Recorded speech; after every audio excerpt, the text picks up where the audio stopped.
என் மயன் சின்ன மயன் களை வெட்டிக்கிட்டு இருக்கேன். வெட்டுப்பா. நல்லா வெட்டு. அந்த அவன் காலுக்கு பக்கத்தில் இருக்கிறது வந்து மஞ்சள் கிழங்கு. தை மாதம் பொங்கல் பானையில் கட்டுவோம்ல, அது இன்னும் வளர்ந்து அதுக்குள்ளே பெருசாகிடும். புழுவா இருக்கட்டும். அட்டைப்பூச்சியா? கடிக்காதுப்பா அது. இது வந்து கருணக்கிழங்கு. சேனக்கிழங்கு நட்டம் இன்னும் முளைக்கலை. சேனக்கிழங்கு அந்த வரப்பில் வச்சுருக்கேன். அது ரொம்ப நாள் ஆகும்னு நினைக்கிறேன்.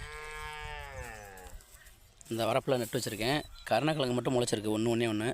சேனக்கிழங்குன்னா முளைக்கவே இல்லை. இதெல்லாம் வள்ளிக்கிழங்கு. இந்த ஒன்று அங்கே வெத்தலை கொடி மாதிரியே இருக்குது பாருங்கள், வள்ளிக்கிழங்கு. இது வந்து 6 மாத பயிர். ஆடி அமாவாசை அன்னைக்கு போடுவோம்.